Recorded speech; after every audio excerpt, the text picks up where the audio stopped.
Сондай-ақ Петропавлда мемлекеттік хатшы Гүлшара Әбдіқалықованың қатысуымен Қазақстан Халқы Ассамблеясының кеңейтілген отырысы өтті. Ассамблея саясат сахнасына шыққаннан бері қарқынды дамып, елеулі өзгерістерді бастан кешкені рас. Солтүстік өңірдің де аталмыш достық институтының өркендеуіне қосқан үлесі еселі. Қазіргі таңда өңірде ассамблея қанатында 24, ал аудандарда 127 этномәдени орталық кешенді жұмыстар атқаруда. Кеңес мүшелері Қазақстан Халқы Ассамблеясы жылының қорытындыларын шығарып, ынтымақ институтының 2025 жылға дейінгі даму тұжырымдамасы жобасы жуырда қабылданатынын айтты. Осы тарапта жалпы республика бойынша қоғамдық келісім кеңесі, облыстық Қазақстан Халқы Ассамблеясы хатшылығы жанынан аналар кеңесі мен ғылыми сараптамалық топ белсенді қызмет жасап жатқандығы тілге тиек етілді. Елбасы Нұрсұлтан Әбішұлы Назарбаев белгілеп берген 5 институционалдық реформаның 4-шісі бірлікке қатысты. Осы орайда өңірде қоғам институттары арасындағы өзара қарым-қатынасты дамыту жұмыстары қарқынды жүргізіліп жатқаны жайлы мемлекеттік хатшы ерекше атап өтті. Солтүстік Қазақстан өңірі көптеген этнос өкілдері тату-тәтті бірлік пен келісімде өмір сүріп жатқан еліміздің берекелі мекендерінің бірі саналады.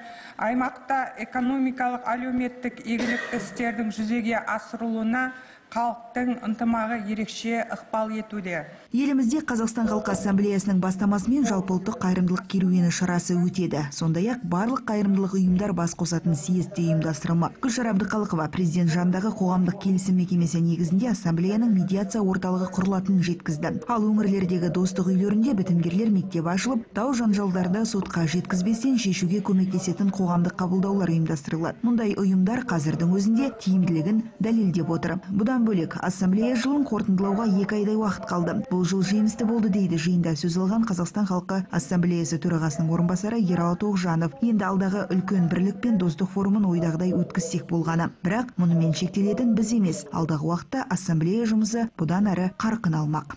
Алдымыздағы осы қалған 4 реформаның 4-еуі де 4-ші реформамен бірге жүргізіледі. Неге десеңіздер, ол жерде заңдылық, ол жерде адамның құқығы, ол жерде Қазақстанда тұратын әрбір ұлттың ұлтына, дініне қарамастан бүкіл азаматтардың бәріне тең мүмкіндік жасау, оны іс жүзінде қамтамасыз ету. Бүгінде Солтүстік Қазақстан облысы ассамблеясының құрамында 24 облыстық этномәдени орталық болса, аудандарда оның саны 127-ге жеткен. Ассамблеяның 20 жылдығына орай өңірде біршама игі істер тындырылған. Облыстық ассамблея хатшылығының меңгерушісі өткізілген шараларға тоқталды.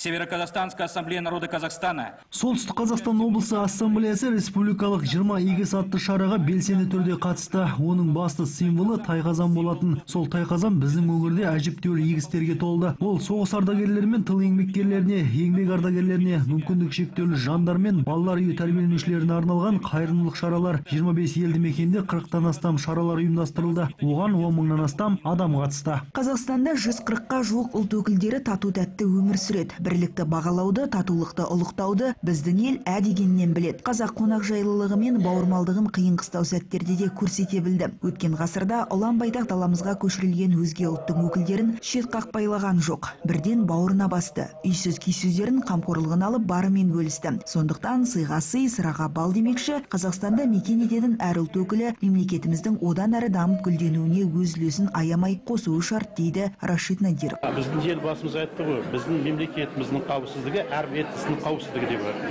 Сондықтан да біз осы біздің мемлекетіміз болашағы, келешегі, сонда әрбір ұлттың, әрбір этностың келешегі, сол әрбір адамның, әрбір азаматтың келешегі деп ойлаймын. Әрбір этностың пікірі біз үшін өте маңызды. Мемлекеттік хатшы бірліксіз тірлік жоқ. Сондықтан ынтымақ пен татулықты нығайту жолында атқаратын міндеттерді пысықтау шарт деген тапсырма жүктеді. Жалпы ауқымды жиынның күн тәртібінде 6 мәселе қозғалды. Назерке Ғалым, Ерлан Қалиев, Азамат Жантурин, ақпарат.